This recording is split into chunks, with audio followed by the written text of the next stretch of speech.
Yeah. So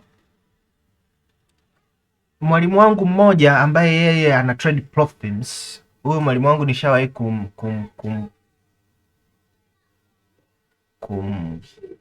kumrecommend, ila sio Mtanzania, ni Marekani, anaitwa Josh Pavao. Huyu bwana Josh Pavao yeye ana trade profits, huyu hapa, na ni mshikaji ambaye yuko very expert kabisa kwenye masuala mazima ya profit trading. Aliwahi kunipa swali moja akaniambia kwamba je, ni rahisi kiasi gani kwa mtu kutoa $10 au tuseme tu ile pesa ndogo kabisa ambayo tunaweza tukanunua akaunti, let's say labda $30, let's say, si ndio? $30 mpaka tuseme $1,000, si ndio? Na ni rahisi kwa mtu ambaye ana trade real account na kwa mtu ambaye ana trade funded account. Kwa mtu mwenye skills na mtu mwenye ambaye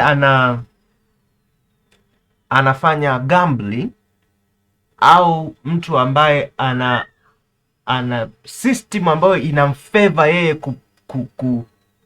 kutoa pesa ndogo kwenda kwenye pesa kubwa kwa mara moja, inamfaa trade real account.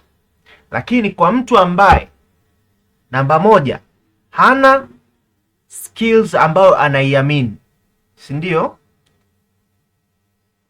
Kwa mtu pia ambaye hana system ambayo yani anaifata kila siku, kwa maana kwamba mimi nikifungua tu chart, step namba 1 nifanye nini, step namba 2 nifanye nini, step namba 3 nifanye nini, kuna execution natakiwa kuzingatia vitu gani na vitu gani, masaa ya kutrade. Hiyo ndio tunaita system, na ambapo hiyo system sasa inazaa kitu kinaitwa discipline. Discipline sijui inaandikwaje, utajua wenyewe huko. So kama hauna hivi vitu, lakini pia wewe pia ni mtu ambaye haufati sheria, yani hauna ile kitu kinaitwa consistency.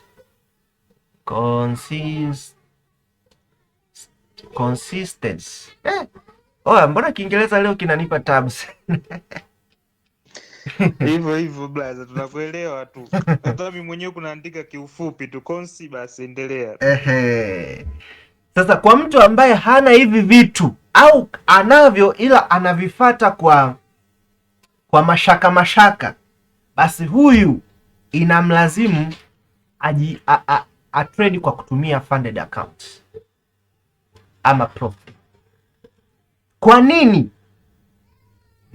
Moja ya sababu kubwa ni kwamba funded ama profit companies zinakupa sheria za kuzifuata, na ndio maana mara nyingi sana matrader ambao wamefanikiwa kupitia funded ama kupitia profit accounts, huwa wakienda kwenye real account huwa wanapiga mishindo ya maana, kwa sababu wanatoka kule wakiwa wanafata sheria. Yani ni kama vile dereva barabarani. Mtu ukiwa dereva ambaye unafata sheria, yani hakuna barabara ambayo wewe itakushinda. Lakini mtu ambaye ukiwa umezoea kwamba nikienda mkoa labda Dodoma, sheria zake zipo hivi, kuna barabara fulani bwana mimi napiga tu mshindo wa maana, ukienda kwenye barabara nyingine Dar es Salaam au wapi, hiyo itakushinda, ndio utasababisha maajali na manini. Lakini huku kwenye hizi profits zinatupa sheria, hizo sheria ambazo ni lazima mtu uzifuate, na usipozifuata maana yake unapoteza account. Sasa hiyo inamjengea mtu kitu kinaitwa discipline, na hiyo discipline sasa ndio inamfanya mtu sasa aweze kuwa consistent, na ukiwa consistent ndio unaweza sasa kuturn hata pesa ndogo hiyo ambayo hii unanunulia akaunti, na unaweza kupata payout hadi ya $1,000.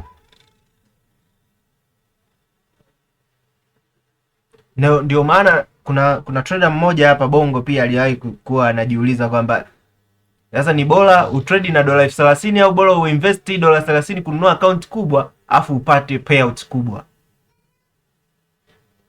Yaani hivyo ni kitu tu cha kufikiria. Kwa mimi na trade kila kitu. Mimi na trade real account, ninayo real account na pia ninazo funded account. Sasa hivi moja nimesha i-breach, sijui nime-breach kwa nini? Yaani ndo nashindwa kuelewa kwa kweli. Ila sasa hivi ninazo funded account 3. Moja ni ya dola 5,000, nyingine dola 10,000 na nyingine dola 50,000. Hizi huku nimesha pass. Hii hapa ndo bado naihangaikia ni pass na yenyewe at least. So pia ninazo real account na trade kwa kutumia HFM. Umeona pia na account Just Market. Lakini hizi ninazitreat tofauti na ninavyo treat funded.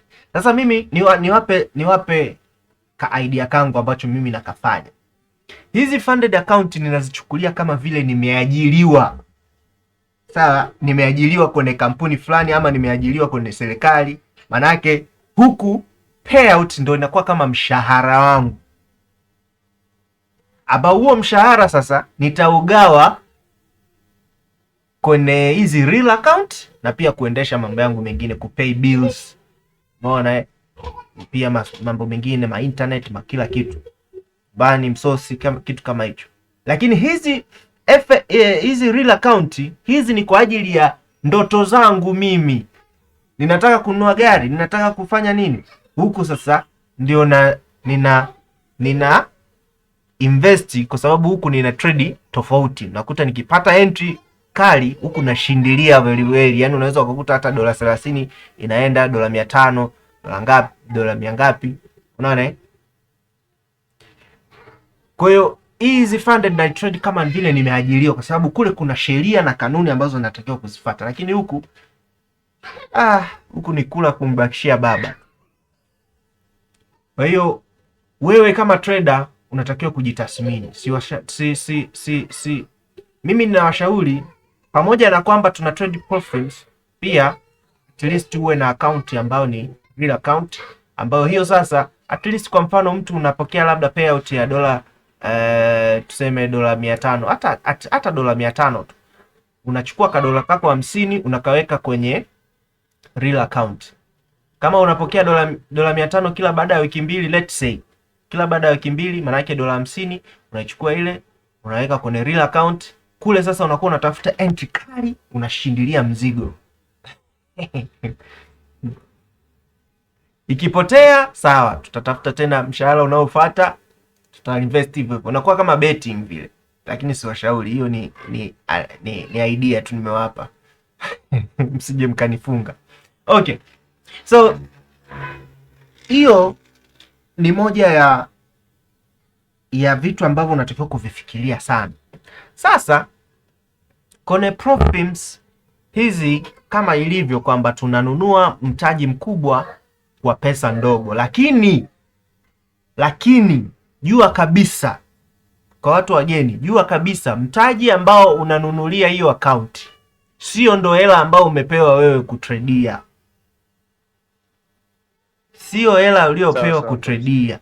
Kwa hiyo kwa mfano Alfred umenunua account ya dola 5,000, si ndio? Ndio bros. Funding pips. Sasa funding pips wenyewe wanakuambia kwamba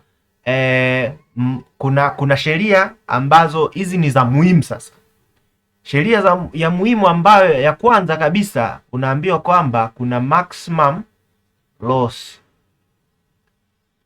Hii ni loss ambayo ukiipata kwa ujumla, maana yake akaunti yako unakuwa kama umeiban, umeblow account. Sasa hapa wanakuambia asilimia ngapi pale wamekwambia, au hujasoma kabisa? Asilimia 10, asilimia 12, asilimia 12. Eti mzee baba, ilikuwa kama 10 hivi nice. Ngoja tuangalie hapa funding pips. Twende kabisa kwa mahesabu. Japokuwa hizi ni kama tunarudia Kwa hiyo utaenda kwenye zile video pale uweze kupata elimu zaidi. Sasa kwa akaunti ya $5,000 tunaambiwa kwamba maximum loss ni asilimia 12. Kwa hiyo hapo sasa upigie hesabu hapo, $5,000 unagawanya kwa unazidishia mara 12, unagawanya kwa 100.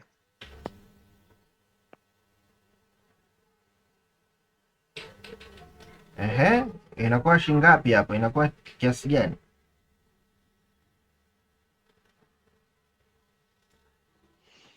Hapo ngatafute calculator sasa. $600, si ndio? $600 sio? Safi kabisa. So inakuwa ni $600. So hii ndio maximum loss ambayo wewe sasa unatakiwa kuipigia hesabu. Yaani kiufupi ni kwamba hii $600 ndio hela uliopewa kutradia na sio $5,000. Kwa hiyo wewe ukienda pale kwenye TradingView yako umesha login account, unaona $5,000, ukiipigia hesabu hii kimekulamba.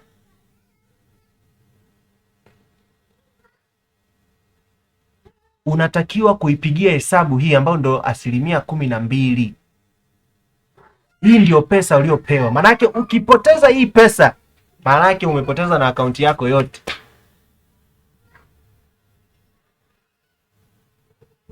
Sio, nipata eh?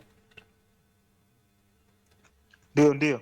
Sheria ya pili hapo inaambiwa ni daily loss limit. Daily loss limit. Sasa hii pia ni sheria ambayo inasema inaitwa daily, tuweke hivi, daily loss limit. Kwa maana kwamba ni asilimia ngapi tumeambiwa hapo? Asilimia 4, si ndio? Yeah. Kwa hiyo vile vile asilimia 4 ya $5,000. Asilimia 4 ya $5,000 inakuwa ni shilingi ngapi hapo? Inakuwa kama $200, si ndio? $200. Kwa hii ni pesa ambayo ukiipoteza kwa siku moja, maana yake sasa hapa kuna tofauti. Kuna kampuni nyingine ukiipoteza hii kwa siku moja, maana yake akaunti yako yote imekufa hapo, inakuwa umeblow akaunti yote ya $5,000. Ila kuna kampuni nyingine zinasema kwamba ukiipoteza hii kwa siku hautoruhusiwa tena kuongeza entry yoyote kwa siku hiyo. Utasubiri mpaka tena masaa 24 ipite ndio utrade tena. Si umenielewa? Sawa. Kwa hiyo hizi ni hesabu ambazo kabla hata hujaanza kuingiza account trade yoyote, weka akilini. Weka hii akilini. Piga hizi hesabu uzijue kabisa mapema.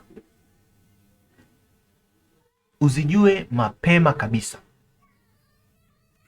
Sasa pamoja na hizi sheria hizi ambazo zimewekwa na nyingine ambazo tutazipitia hapo baadaye, hizi ndio za muhimu sana ambazo trader yote ambayo anatakiwa kuziweka. Sasa mimi nasema hivi, ukienda na hesabu hizi, ukienda na hizi hesabu, kuna asilimia kubwa ya wewe kufeli kupasi account. Ukienda na hizi hesabu, kuna asilimia kubwa ya wewe kupasi account. Sasa tunazo hesabu maalumu za kwetu sasa, ambazo sisi tutazifanya kivyetu ili tuweze kutrade kwa pressure ndogo na kutufanya sisi tuweze kupasi account in a very easy way.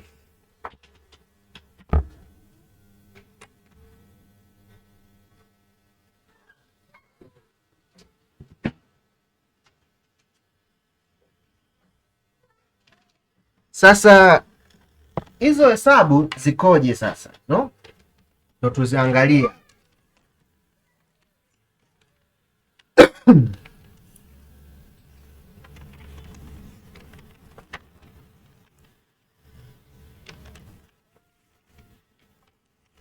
Sasa kwa kuwa hii maximum loss, manake hii tukiipata hii loss, manake ndio tume blow account.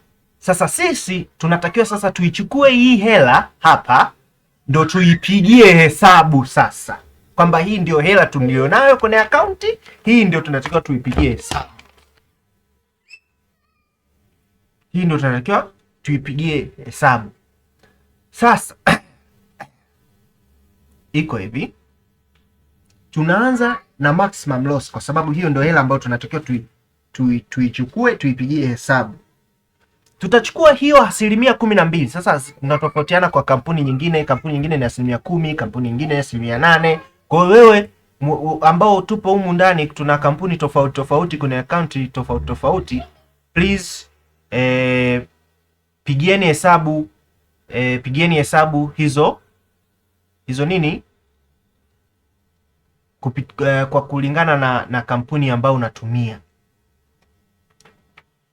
Kama ni 8%, pigia hesabu, utafata formula hizi tunazoelekezana hapa. So formula ya kwanza ni kwenye maximum loss limit, ambayo hii ni 12% kwa funding pips. Tutachukulia mfano wa funding pips 12% ambayo ni $600 ya akaunti ya $5,000, 5k. Sasa hii $600 tutaichukua tuigawanye sasa, kwa sababu tunaambiwa kwamba ili tupasi akaunti phase 1 tunatakiwa tufikishe asilimia ngapi? 10, ambayo ni $500, si ndio? Asilimia 10. Ambayo ni $500. And then phase 2 phase 2 tutaambiwa tumeambiwa tufikishe asilimia 6, ambayo ni sana dola mia ngapi? Dola 400 ngapi hivi?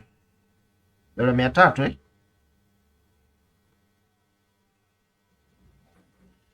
Jamani, matrader mnatakiwa muwe na hesabu zimekaa kichwani. Tangaika na calculator tu. Dola 300 inakuwa. Kwa hiyo phase 1 unaambiwa ufikishe phase 1 unatakiwa ufikishe dola 500 ili uwe umepass phase 1. Phase 2 umeambiwa ufikishe dola 300 ili uwe umepass phase 2 na uweze kuwa funded. Sasa tutaichukua hii hela hii ambayo ndo maximum loss, tuipigie hesabu kwa hatua ambazo tutapitia ili tupass phase 1 ama phase 2. Kama kuna wengine humu nimeona wapo phase 2, kuna wengine tayari wakishakuwa funded. Geleni sana kwa ambao wako funded tayari kule kuna grupu. Kwa wale ambao bado wako phase 2 pia tutapiga hesabu kama hivi. Sasa utachukua hii hela and then tutafute kitu kinaitwa risk per trade,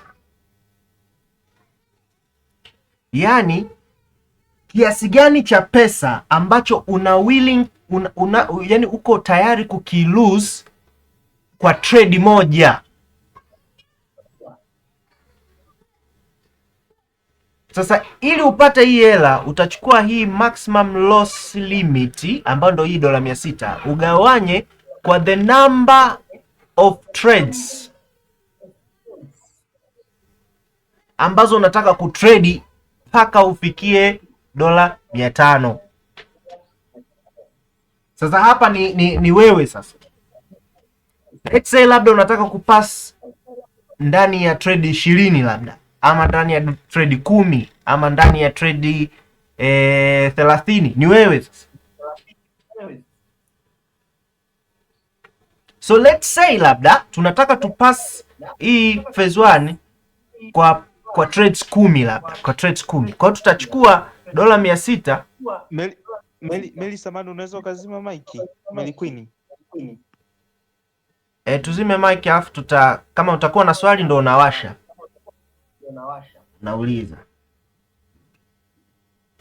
So utachukua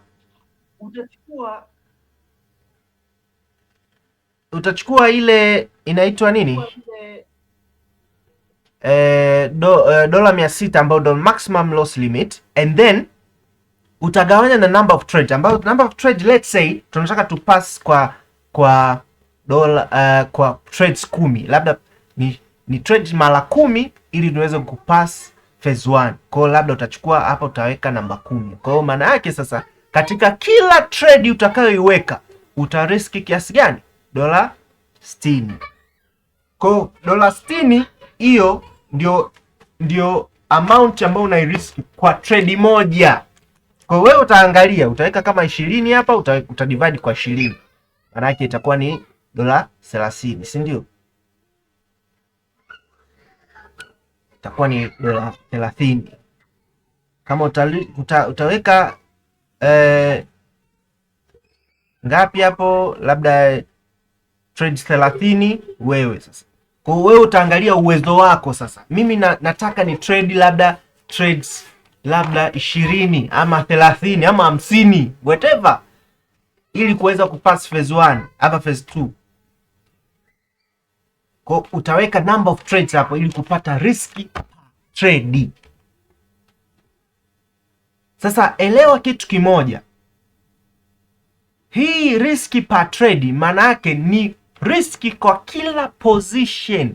Unajua kuna kitu wengine hawawezi kukitofautisha. Kuna positions na kuna trade. Yaani si niwekeje hii? Let's say ngoja niweke hivi. Let's say labda tumepata market structure fulani hivi, tukapata break of structure, and then tukasema hii ndio entry yetu hapa ya formation labda. Umeona? Tukaja tukaweka entry yetu hapa ya kubai. Hii entry ya kubai ya kwanza inakuwa ni position moja, ila ni entry moja ya kubai. Ukiweka position ya pili, hii inakuwa ni kama vile ni position ya pili ambayo ina same risk. Kwa maana yake kama hapa umeriski dola 60 kama tulivyosema hapo dola 60, maana yake na hii pia inakuwa imeriski dola 60. Maana yake ukijumlisha hapa unakuwa umeriski dola 120. Kwa hiyo kuweni makini sana. Kuweka position nyingi kuna entry moja sio unyama. Sio sifa jamani. Sio sifa kabisa. Kuweni makini. Aidha unaweza ukaweka position nyingi lakini ukapunguza loti. Kwa maana ya kwamba ukipunguza loti, kwa maana ya hii kuanzia kwenye entry hapo mpaka kwenye stop loss, ikawa labda end position moja ina riski labda 30 na position nyingine 30. Maana yake ukijumlisha hapo inakuwa ina range pale pale kwenye risk per trade, ila unakuwa umeweka position nyingi kwa kupunguza stop loss pale. Na sasa hivi kama unatumia MT5 imeturahisishia sana. Wakati unaweka trade zile, unaweza ukacalculate kabisa ile mistari, ukipandisha ukishusha, unajua kabisa kwamba hapa na riski kiasi gani. Unaona na vitu kama hivyo. Kwa mtu ambaye haelewi hapo, ataniomba nimuelekeze baadaye kwa kupitia Trading View, kwa kupitia MT5 pale. Unaona Kwa hiyo position sio dili. Dili ni lot size. Ukiwa na lot size, ukipunguza lot size unaweza ukaweka position nyingi. Lakini jua kabisa kila position accumulation yake ya position zote zilete risk per trade moja ambayo ni dola 60 kwa mtu ambaye ana trade mara 10. Kwa mtu ambaye ana trade mara 20 maana yake zilete $30. Kwa hiyo hii ndio hesabu namba moja ambayo trader wa Profim unatakiwa kuifanya. Ukifanya hivi utaweza kutrade mara nyingi. Kwa maana kwa trader yote ambaye anajielewa hawezi akaluzi trade zote 10. Anaweza akapata loss trade 5, unaona, akafaulu trade 5, unaona Anaweza akatrade mara 8 akapata, mara 2 akakosa. Kwa hiyo inategemea. lakini huwezi ukapata loss zote. Lakini ukisema hapa nataka ni pasi ndani ya siku 2 tu, maana yake wewe unaenda kutrade aggressive. Sasa hapo hauto build kitu kinaitwa discipline, hauto build. Ndio maana hii program yangu hii club yetu nimeiweka mpaka Disemba, ili tuhakikishe kwamba twende mdogo mdogo, yani mdogo mdogo. Mwezi huu tunaingia mwezi wa 8 hapa, tayari tumeshauanza leo. Maana yake kwa wale ambao hawajapass profit zao na kupata payouts, tunaendelea nao. Wiki ijayo tunaenda kwa kishindo kabisa, tutatafuta trade kali, tutashare idea, tutatrade pamoja ili tuweze kufikia malengo, tupasi hizi phase zetu, tuweze kuwa funded, tuanze kupokea payouts. Na tunapopokea payouts tunafanya kitu kinaitwa scaling. Sasa hicho scaling bado sijawafundisha, tutawafundisha baada ya sasa ya kupass at least phase 1 na phase 2. Pale ndo tutaanza kuwafundisha scaling, kwa maana kwamba mtu unaweza ukatumia hii account nanili. Brother Alfred, usijizalau kwamba wewe umenunua account ya $5,000. Kuna wengine humu wamenunua account ya $2,000 na I promise you huyo $2,000 amenunua account, baadaye atakuja kukutambia na $2 200,000 ujue. Kwa hiyo sawa. Kwa hiyo usijizalau mzee, usijizalau. Scaling ndio kitu cha muhimu sana. Ukipata payouts tunaitumiaje ili kuweza kupata mtaji mkubwa na kuweza increase our payouts. Alafu baadaye pia nitawafundisha, kwa sababu baadaye mimi na uhakika kila mmoja humu atakuwa na account sio chini ya za 5, yani account 5 za profit.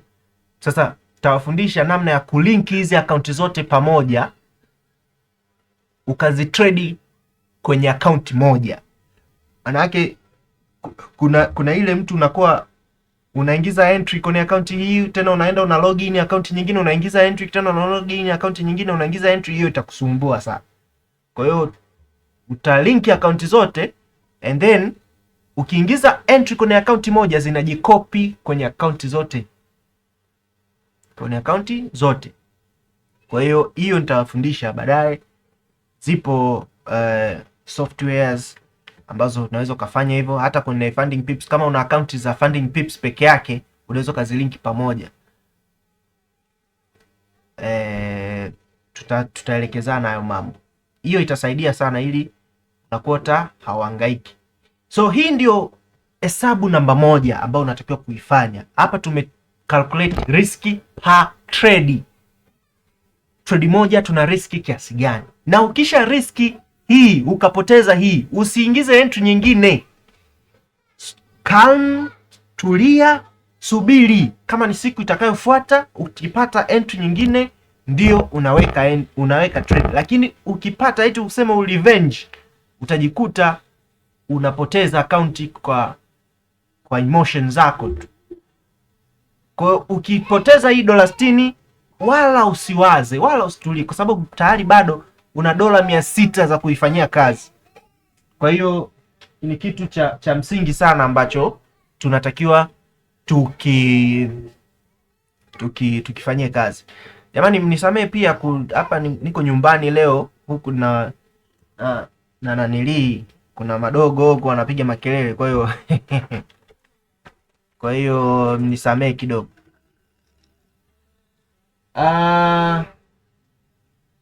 So hiyo ndio hesabu ya kwanza, lakini hesabu ya pili sasa, ambayo hii sasa itategemea na risk per trade yako, ambayo ni kwenye daily loss limit. Sasa hapa ndipo watu wengine sasa wanachanganyikiwa. Kwenye daily loss limit kwenye funding pips hapa wanasema ni 4%, si ndio? Sasa kama ni 4%, maana yake sasa 4% ni kiasi gani tumesema pale? $300, si ndio? $300 mia ngapi? $200, si ndio? $200 ndio. Sasa ukipigia hesabu hii kwamba kwa siku sinatakiwa nipoteze hii hela, kama nimepoteza $60 tu, kumbe bado hiyo perception iondoe kabisa, yani itoe akilini mwako. Itakupotezea pesa very quickly, very quickly. Kwa hiyo sasa, ili tuwe salama, hesabu ambayo unatakiwa kuipiga wewe hapa ni kama ifuatavyo. Utachukua ile riski per trade RPT, utazidisha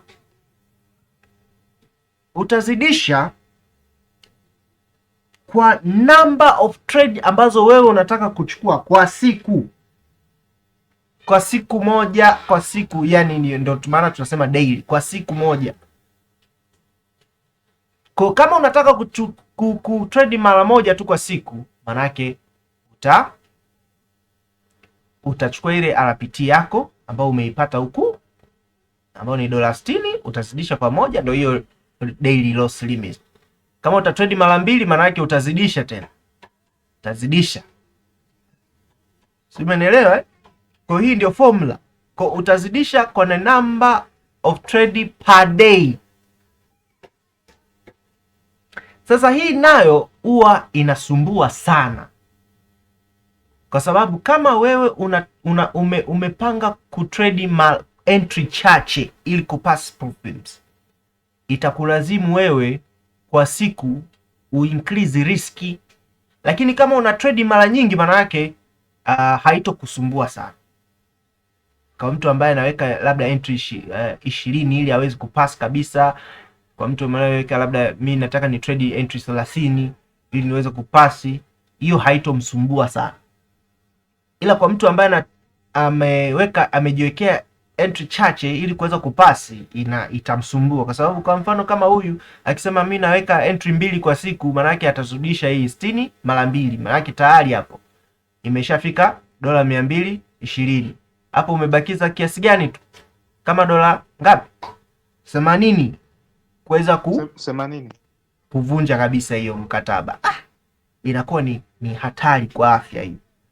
Kwa hiyo sasa njia sahihi sasa ambayo mimi napenda ni wape, ambayo hata mimi pia naitumia, ni kwamba tutaichukua ile RPT tutagawanya sasa, instead of kuzidisha, tutagawanya kwa the number of trade ambayo tunataka kutrade kwa siku moja. Kwa bado utastick pale, lakini ile risk per trade ambayo umeiweka itagawanywa sasa, instead ya kuzidishwa. Si umeelewa? Kwa maana yake, kwa mfano mimi nataka ni trade mimi kwa mfano kama nilivyowaambia hapo mwanzo, masaa yangu ya kutrade ni kuanzia saa 1 asubuhi mpaka saa 5. Maana yake hapa nataka nipate entry moja. Nikikosa haya, and then muda wa pili, masaa pili ni kuanzia saa 7 mchana mpaka saa 11 ama saa 10, ikitegemea kama kuna news na vitu kama hivyo. Nishawaambia hii mama. Kwa hiyo maana yake nina uhakika wa kutrade mara 2 kwa siku. Kama ni mara 2, basi tutachukua ile 60 nagawanya kwa 2. Maana yake asubuhi nitariski $30, mchana nitariski $30. Umeona hesabu ambazo zilivyokaa, hazikupi pressure.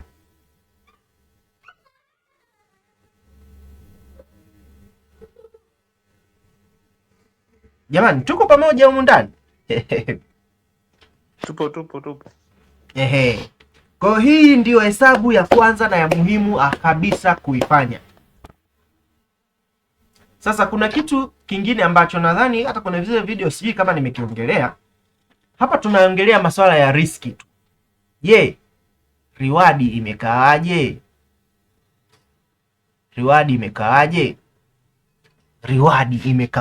Imekaaje? Sasa hapa ndio na mquote mentor wangu mmoja aliwahi kuniambia kwamba issue sio kupata pips nyingi baba. Ile mtu unaonesha kwamba kama vile ninavyopostigi mimi kwenye Instagram sometime, ukienda kwenye Instagram yangu unaona entry mara tumepiga pips 100, mara sijui pips ngapi. Zile waga ni tambo tu, lakini issue sio pips. Issue ni risk to reward ratio. Hii ndio kitu cha muhimu sana. Kwa sababu mimi ninaye rafiki yangu yuko Dubai sasa hivi, rafiki yangu ambaye yeye ana trade, anatafuta pips 20 tu kwa siku, pips 20 tu kwa siku, na ana riski pips 10. Kwa maana yake huyu anatafuta 1:2 kwa siku, yaani akishapata hiyo tayari imeisha. Lakini sasa mshindo anaoupiga hapa, wewe unaona ni ratio ndogo, lakini mshindo anaoupiga ni wa maana. Yaani hii ni sawa sawa na watu wa betting ameweka odds ngapi? Odds 2. Watu tupo ambao tuna beti. Hapana.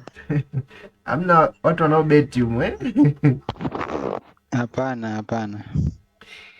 Kwa wale wanao beti wataelewa hii kitu. Odds 2 nini? Nakuta mtu ana beti 100,000 anapata 200,000. Ndio hii maana yake. Maana yake una riski kile chochote unachokiriski unakipata mara 2. Yaani ndo maana yake hii. Kwa kama umeriski $30, maana yake entry yako ikihit TP utapata $60. Kama ni 1:3 let's say, maana yake utakipata mara 3. Kwa ukiriski $30 unapata $90. Simenielewa? Hichi ndo kitu ambacho unatakiwa kukipigia hesabu. Kwa katika entry zozote zile, katika trade ambayo wewe unatafuta, unafanya analysis. Kwa mfano, ngoja nionyeshe entry moja ambayo nimepata this week. Jamani, nimekuwa kimya kwa sababu ya changamoto mbalimbali ambazo nimepitia hii wiki. Sinajua jamani, mimi afya yangu bado haijakaa vizuri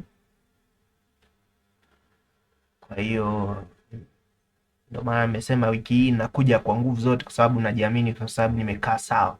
Sasa kuna entry moja hapa, hii hapa. This week ilikuwa ni lini? Ilikuwa ni Jumatatu kabisa, Jumatatu mapema kabisa tulipata hii entry hapa, kwa kutumia ile knowledge nilo hapa. Kama mtu haijui, please aende pale YouTube. Mambo yapo ya kutosha, yani kuna YouTube channel yangu pale, kuna recent videos hapo, utaona jinsi tunavyoweza kutrade. Hii hapa video ya kwanza kabisa, jinsi tunaweza kutrade Euro USD kwa kutumia Asian Range Liquidity, very easy way. Yani ndio maana mimi na trade hizi pair chache tu, kwa sababu nina uhakika kwamba kila siku nikikosa entry kwenye gold na uhakika kupata kwenye Euro USD. Pia unaweza kutumia hii strategy ku trade pair kama GBP USD, pia inafanya kazi vizuri tu. Kwa hiyo mnaweza mkapitia hiyo, jifunze. So angalia hii trade. Hii trade ilikuwa ni nimeriski pips 7 nikapata pips 33. Kwa mtu mwingine anaweza kaona ni ndogo sana. Sawa, pips 30 tu. Sasa ndo nini? Lakini hajui ratio. Angalia ratio hapa. Ratio ni 1.1 to 4. Yani maana yake kama ni riski $60, si ndio? $60, maana yake hiyo $60 ninatakiwa kuizidisha mara 4 ndio TP yangu. Kwa hiyo maana yake $60 mara 4 shilingi ngapi hiyo? $240. Sasa $240 kwa ile, ili niweze kupasi phase 1, maana yake si nimeshamaliza hapo. Yaani imebakia entry ngapi? Moja tu. Nyingine tu. Sababu hapo kwenye $500 imebakia $260. Si ndio? Sinaona mahesabu yanavyokaa Yaani issue ni hesabu. Kama ulifeli hesabu, ndugu yangu, huko ndani inabidi urudi menkwa, wanaita Waswahili menkwa. Inabidi upige hesabu kweli kweli. Yaani issue ni hesabu tu. Ndio maana watu ambao wanaelewa Profim ni rahisi sana. Profim ni rahisi sana mtu kufanikiwa, kwa sababu ukideal na hizi hesabu na ukawa na discipline ya kutosha, wewe ni nanilii, wewe ni master. Angalia hizi entry nyingine hapa, kwa mfano hii ilikuwa ni 1:5. Unaona sasa 1:5, hii ilikuwa ni 1:11. Angalia 1:11. Hizi ni trade ambazo nimeingiza ikijopita pale kwenye Euro USD, kwenye Euro USD. Pia entry nyingine hii hapa, ambayo hii sasa ndio ilibabua vibaya mno. Hii ilikuwa ni ile Jumanne ambayo tulipata hapa break kwenye ile Asian range low, si ndio? And then baadaye market ikaja kafanya nini? Change of character. Afu hapa tunaona nini? Sasa hii ni entry rahisi sana. Afu hapa sijahama time frame. Mimi kwenye Euro USD waga sipendi sana kuhama time frame. Unaona? Hii trade hii tena ikaja kusindikizwa na news, si iko na news gani siku hii? Angalia ratio hapo, ndio ujue kwamba hii ni risk pips 10 nafikiri.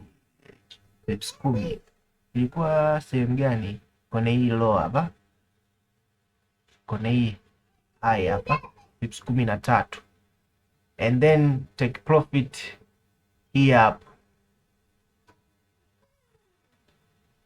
Sasa take profit yangu mimi niliweka kwenye hizi high hapa, ambayo ilikuwa ni hii hapa. Manake hapa ilienda hadi siku inayofuata pips 100 na kidogo. Angalia ratio sasa. Ratio ilikuwa ni nini hiyo? 1:7. Kwa 1:7 manake kama mtu una riski $60 kama tulivyopigia hesabu mara 7, manake tayari ni $440, $420. Kama $420 manake hapo umebakiza dola ngapi tu? 80 tu kupasi na nili pass phase 1. Ndio maana kuna watu wanawapata kiburi, wanaweza kulaga hela za watu, wanasema kwamba sisi tunaweza tukapass Profim ndani ya wiki moja, ndani ya siku 2. Simshasikia guys mambo Ndio. Hichi ndio kitu wanachokifanya. Wenyewe wanatafuta entry kali, wanatafuta entry moja kali ambayo wanajua kabisa ratio nikiriski kitu fulani, kiasi fulani, mshindo unaopata ni wa maana. Hiyo ndio kitu wanachokifanya. Kwa risk, usidharau risk per trade ambayo unaipigia. Usidharau hii $60 ambayo unaipigia, usidharau. Hata kama umeweka hapa ni 20, entry 20, maana yake una riski $30. Usidharau aka ni kakubwa sana, maana yake hata kwa hiyo 1:7 kwa entry kama hiyo 30 mara 7, maana yake ni $210. Sasa $210 hapo usimebakiza entry moja tu, nyingine uweze kupass. Sometimes unaweza hata usifikishe hizo entry 20 zenyewe, unakuwa tayari umefikisha 25, tayari ushapass na phase 1. Kwa issue ni hesabu tu. Issue ni hesabu tu. Issue ni hesabu. Kwa hiyo kwenye trade yoyote angalia utariski kiasi gani na utapata kiasi gani. Kwa ukiangalia entry yangu itakuwa hapa, take profit itakuwa sehemu fulani, risk per trade inakuwa kiasi gani? Sawa, na riski kiasi hichi ili niweze kupata kiasi fulani. Afu hii hesabu please, hata kama una trade real account zile, fanya hivi, utakuja kunishukuru baadaye. Hata kama una trade kwa mtaji wa $20, yani wewe ndio umeinvest $20, wewe nenda kapigie hesabu kama vile una trade Profims, utakuja kunishukuru baadaye kwamba hii $20 mpaka nije niipoteze yote, ni trade mara ngapi? Let's say labda una trade mara 10, maana yake una riski $2 katika kila entry. Sasa kama ni $2 alafu umepata entry kama hiyo 1:7, maana yake 2 mara 7, si ndio? Maana yake tayari umepata profit ya $14. Kwa hiyo kuna 20 pale inaongezeka 14. Tayari hapo umeshavuka mambo mengi sana. Kwa hiyo vitu kama hivyo tuelewe, tuelewe. Kuna mtu ana swali mpaka hapo? Ndio brother. Karibu. Hii kuhusiana na ulichokuwa unakizungumzia hapa riski, ina maana hata hiyo riski nitakayokuwa naiweka inategemeana na lot size yangu gani nitakayoitumia. Ndio lot size, kwa sababu pale sikia, kwenye MT5 unajua wengi tunatumia MT5, si ndio? Kwenye MT5 pale uki place buy limit, let's say place buy limit afu kaweka na stop loss, inakuonesha kabisa kwamba buy limit yako hapa, hii stop loss imeriski kiasi labda fulani, si ndio? Kweli inaonyesha. Sasa kama inaonesha hivyo, maana yake wewe una uwezo wa kupunguza. Ndio maana nimesema nitawaelekeza hapo, ili nitarekodi ka short video kwa kutumia tablet yangu, niwaoneshe njia gani ya kupunguza loti kabla hata entry haijachukuliwa. Kama ukiona hii entry hapa kutoka hapa mpaka hapa SL yangu ina riski labda $70, ipo nje ya mpango wangu, namna gani ya kupunguza lot, afu ndo una place order ili entry yako ikija inachukuliwa inaenda. Tuko pamoja? Sawa. Swali langu lingine ni kuhusiana na, kwa mfano labda kwa mimi nilivyokuwa nani hapa nilikuwa naandika kwamba labda umeamua kwa siku wewe kutokana labda na mtaji wa labda una nanilia 5,000 inabidi usipoteze zaidi ya nanilia $600, si ndio? Kwa hiyo mimi nikapigia hapa hesabu, kwa mfano labda kwa siku nataka ni riski $60, si ndio? Ndio. Nikataka kutrade labda mara 2 kwa siku. Kwa mfano asubuhi, kutokana na 60 asubuhi nikariski hizi $30, nifanye vyovyote vile, lakini hizi $30 ndo mimi inabidi ni riski.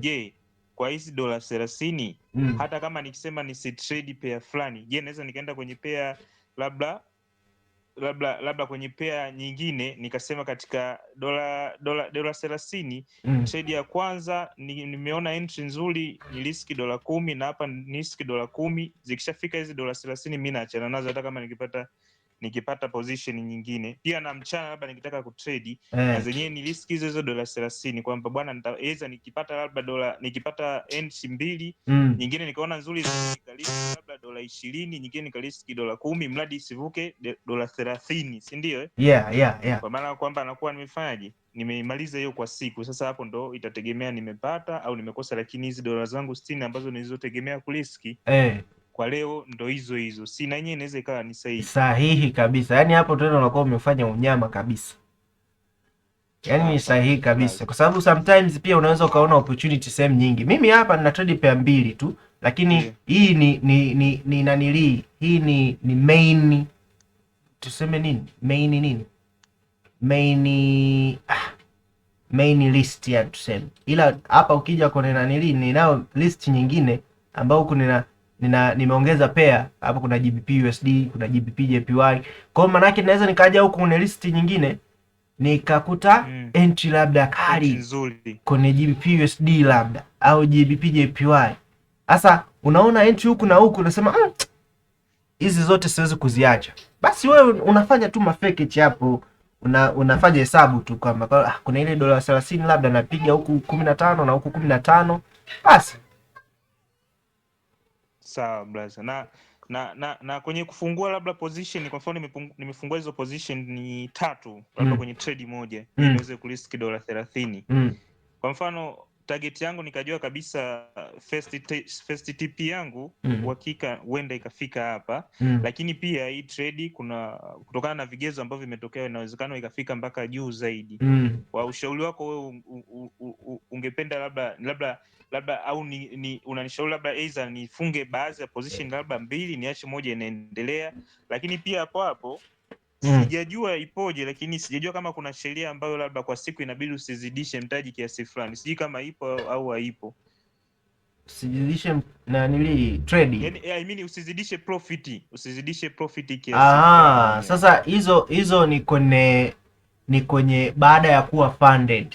Mara nyingi kampuni nyingi kampuni nyingi sawa, baada ya kuwa funded kuna kitu kinaitwa ndio maana spendi sana watu fungue tu account kwenye kampuni tu. Yani kuna kampuni nyingine, huyu hapa Funding Pips wala hata Funded Next, Fivers,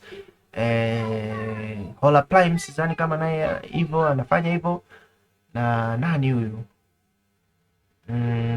na wengine hapo, hawa hawana kitu kinaitwa consistent rule. Wengine wanazo, kuna hiyo sheria inaitwa consistent rule, nyingine sijui inaitwaje nishasahau, lakini hiyo inakwambia kwamba kama wewe unapata asilimia fulani ya faida unatakiwa usizidi au usipungue. Unaona? Kwa hiyo inakuwa ni tabu sana. Ndio maana mtu ukiwa unafungua akaunti unabidi ufanye research. Siku ile niliwaelekeza ile tovuti ya kufanyia research kampuni sijui ulionyesha kwenye meeting. Kwa hiyo unafanya research, unaangalia kwamba kampuni gani itanifaa, sheria zile unazisoma. So hiyo ipo kabisa. Kuna kampuni fulani ambazo zinakulimit kwenye faida, zinakulimit hata kwenye payout. Unaona? Lakini niliona kuna nanilia katika kusearch nikaona kuna iko sheria, kuna baadhi ya zingine kampuni. Sasa nikahisi saba na hii Funding Pips inaweza ikawa na hiyo sheria, ndio maana nikasema amna, hii ilikuwepogo zamani sana, ila wakaiondoa. Niliona kwenye hiyo wameandika kwamba sijui kwa mfano kama ukiwa umepass phase 1 afu profit yako ilikuwa imezidi itahamishiwa kwenye na ile inayofuata kama sikosei. Sahihi. Phase 2. Sahihi kabisa. Sahihi kabisa. Alafu hiyo kitu kingine umekiongelea hapa kabla sijasahau.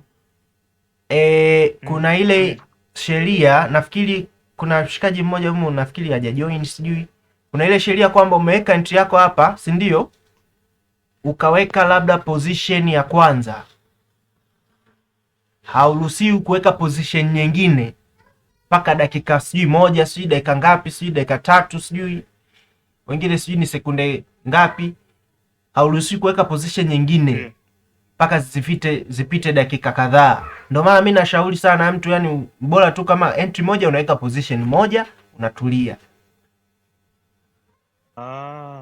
Kwa hiyo je, kama sehemu hiyo labda nikaiweka tu hapo kabla nani pending order ya hapo hata 2 tu. Sasa ndo hapo sasa hiyo sheria hiyo itakulimit, kwa sababu kama kuna mshikaji huyu mmoja sijui kama yupo ambaye yeye alipitisha sekunde ngapi tu akawa amesha breach account. Unaona kwa ilikuwa salama kabisa, ni bora tu twende na mfumo wa position moja. Weka position yako moja, tulia. Basi nimekuelewa hapo Blazo. Yaani unachomaanisha ni kwamba kwa mfano kwenye MT5 umeenda umefanya na nili yako vizuri, unapokuwa umesema labda kwa mfano mimi nimesema si niweke position 2 au 3, kuna vile vipoint ambavyo unaweza usivione wenyewe kule kavihesabu kwamba umeweka position tena nyingine, ndio ulikuwa umeshaziweka pending order muda tu moja ikae na soma. Nimekuelewa. Lakini pia swali la mwisho Blazo. Ndio. Hapa kwenye nani maximum ulisema kwamba kwenye hii sheria inanilia kwa ujumla kwa 12% inabidi usipoteze zaidi ya dola 600. Ndio. Ambapo daily loss inabidi usipoteze 4% sawa sawa na USD 200. Sasa kwa mfano hiyo siku mimi nimepoteza kwenye per day sijapoteza 200, nimepoteza labda dola 100. Si ndio Ndio. Hii ilopotea per day nikija huku kwenye akaunti yangu si lazima itakuwa imepungua na kama imepungua kesho yake itakayokuwa imekuja nitapewa hizo kutokupoteza 200, au itakuwa tena sasa hapo nimebakiwa na kupoteza 100 tu? Kupoteza 200 sijaelewa. Yaani kwamba kwa mfano let's say dola 500, tuseme wewe si account ya dola 5,000 si ndio? Umepata loss ya dola 100 si ndio? Maana yake hapo una dola 100 4,900 si ndio? Ndio akaunti yako inasoma 4,900. Then kesho yake unaingia kutrade. Nikasema kesho yake watanipa riski ile ya kupoteza $200 au itakuwa riski imepungua tu kwamba ni 100 kwa sababu jana ulipo. Hiyo ni daily loss limit, yani kuipata kwa pamoja kwa siku moja. Sawa. Lakini kwenye maximum loss limit inakuwa tayari inasoma pale. Vile 600. Inakuwa inasoma kwa maana kama umepata loss ya $100 maana yake kule umebakiza $500 tu kutradia. 500. Si umeelewa? Na ina maana na kesho tena nikipoteza 100 zinakuwa zimebaki. Huku inapungua hivyo. Mimi nikajua nadilia kwamba hii kupoteza per day. Hiyo inawaka kwenye daily loss limit tu. Daily loss limit ndo hautakiwi kuipoteza $200 kwa siku moja, yani siku moja tu umepoteza $200. Lakini hiyo $600 manake ni accumulation sasa. Kwa maana wewe poteza kila siku, wewe unapoteza kila siku unapoteza, lakini huku inakuwa inapungua. Lakini isifike 600. Manake hapo tayari hapo ina maana manake hapo kisha loss ya $4,000 ngapi? 400. Manake tayari umesha bleach account. Inabidi ukanunue account nyingine. Kwa lugha nyepesi ina maana hizi $600 ndo dola zako za wewe kuziriski utrade vizuri. Ndo maana mimi nimesema hapo mwanzo kabisa kwamba wewe ukinunua akaunti ya $5,000 usidhani kwamba hiyo $5,000 ndo wewe hiyo umepewa. $5,000 ndo sawa. Hiyo sio hela ambayo wewe umepewa. Yaani hela uliopewa ni hii $600. Ni sahihi. Sawa. Na hiyo inawako kwa watu wote. Nimeona watu wengine wana account kubwa tu. Kuna mtu ana account ya $100 humu kwenye club yetu pale kwenye grupu.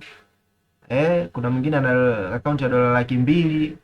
Kuna wengine wana account ya $50,000, 25. Wote hawa wanapigia hesabu hizo. Kwa hiyo kwa mfano kama mtu ana account ya $50, maana yake asilimia ngapi hiyo? 12 ni shilingi ngapi hapo? $50 mara 12 si ndio inakuwa ni $6,000 si ndio?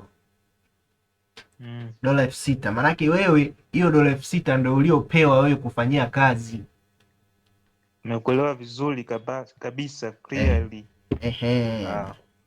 Na hii na wako wote jamani, wengine si ndio? Tumeelewana Ndio. Tumeelewana, ila kuna kitu hapo nataka nikizungumze. Karibu.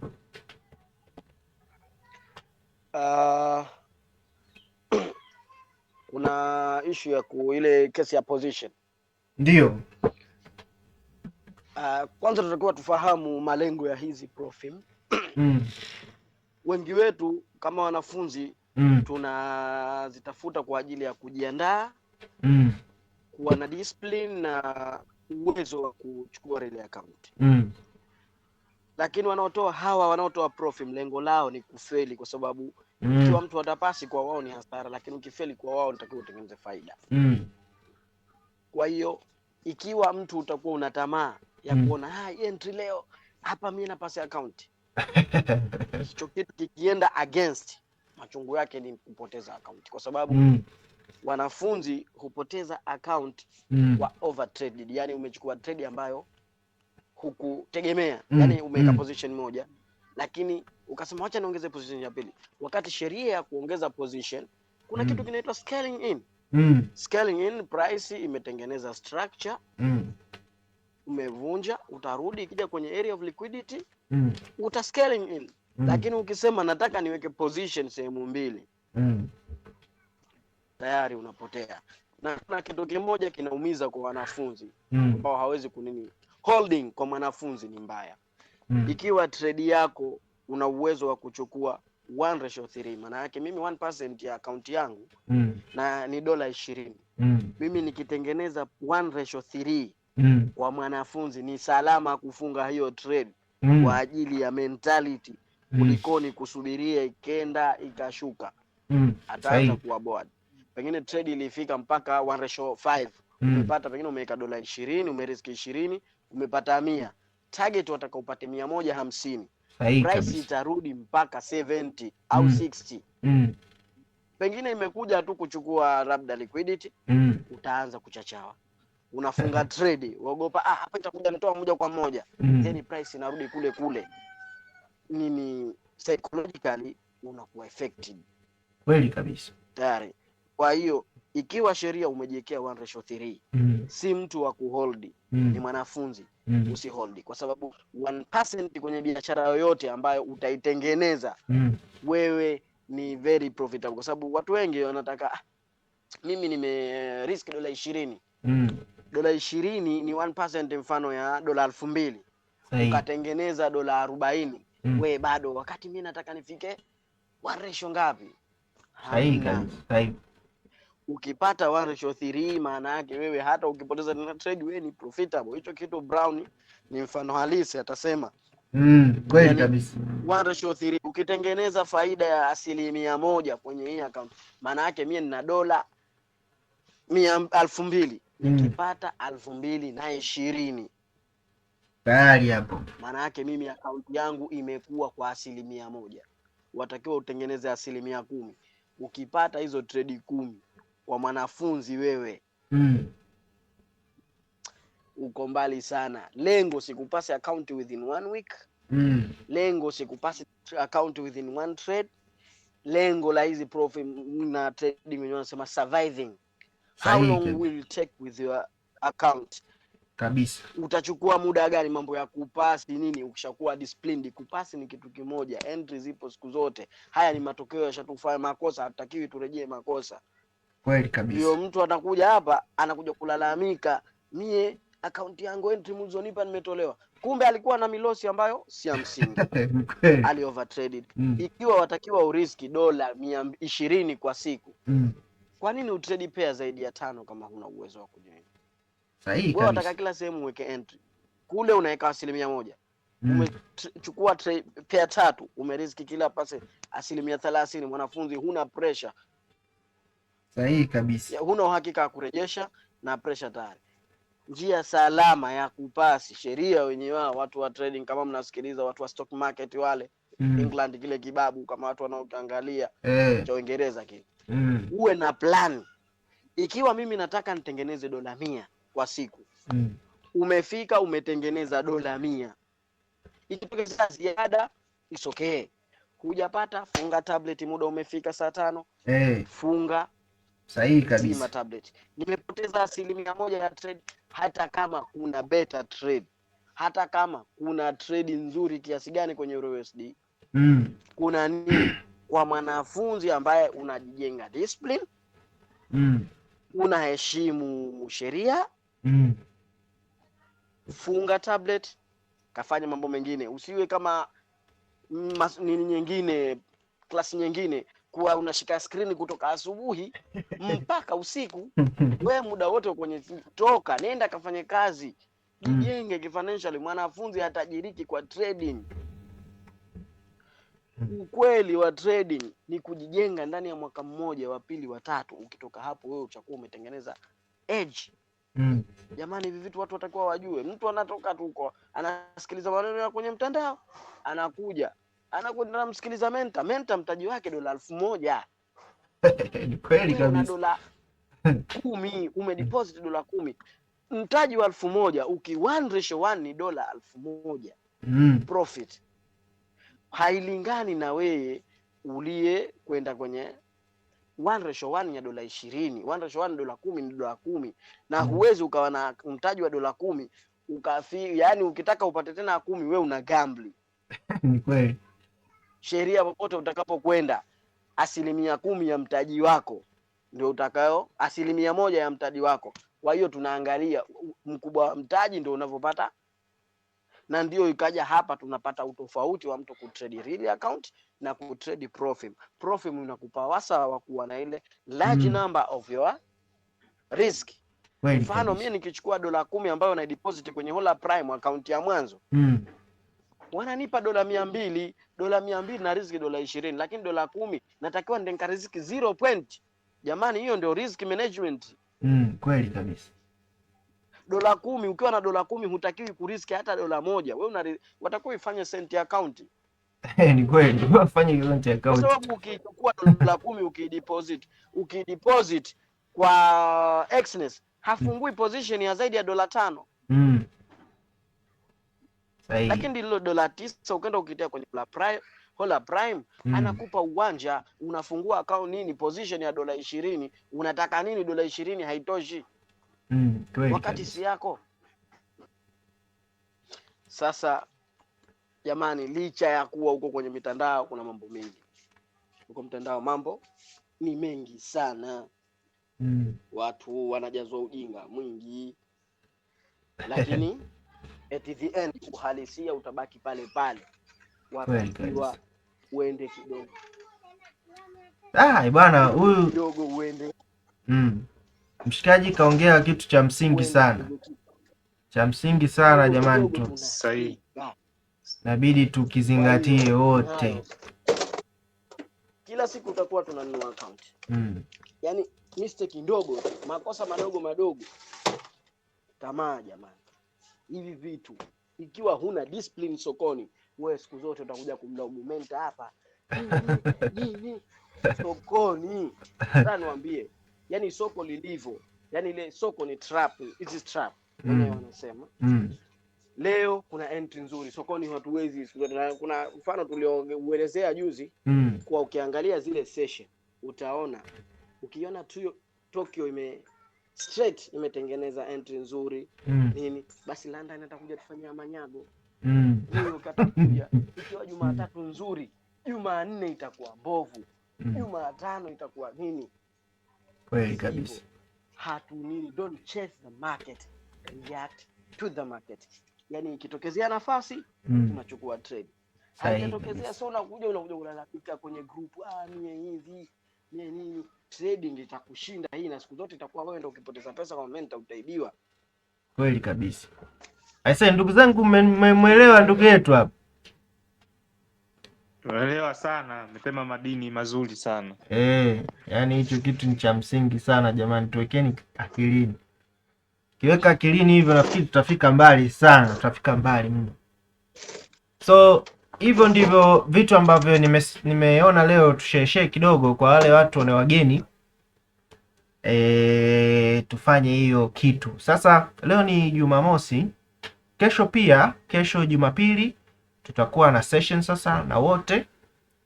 Session hiyo tutakuwa tutafanya vitu viwili. Kwanza kabisa tutakuwa na review, kwa maana tutafanya review ya tumefikia wapi tangu tumeanza hii program yetu. Tuta discuss baadhi ya challenge ambayo tumesipata kwa watu.